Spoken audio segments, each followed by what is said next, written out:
কালকে মাইক পিট করে দোকানে ঝালমুড়ি এসপিটিকে দিয়ে তৈরি করিয়ে 10 টাকা কখনো পকেটে থাকেও না।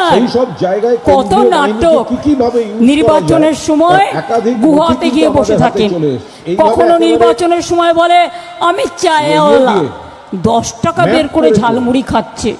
বুঝুন, সেই ঝালমুড়িটাও নিজেদেরই তৈরি করা।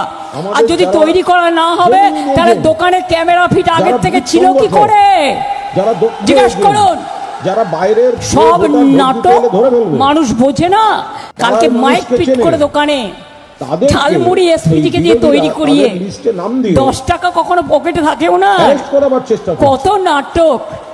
নির্বাচনের সময় গুহাতে গিয়ে বসে থাকেন, কখনো নির্বাচনের সময় বলে আমি চায়ওয়ালা, 10 টাকা বের করে ঝালমুড়ি খাচ্ছে। এবারে নির্বাচনে বিজেপিকে হারিয়ে আমি দিল্লিতে বিজেপিকে হারাতে চাই।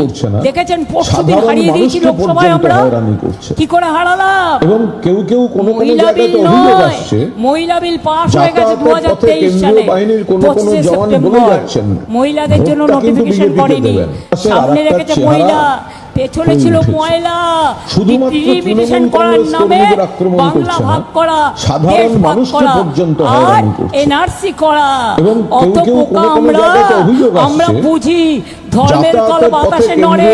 এবার হেরেছ, তোমাদের পতন শুরু হয়ে গেছে, অহংকারের পতন, ঔদ্ধত্যের পতন। আজকে যারা বিজেপির কথাই চলছে, আমি পরিষ্কার বলে দিই, আগামী দিন যেখানেই থাকো খুঁজে বের করবো আর নারকেলের নাড়ু তো খাও।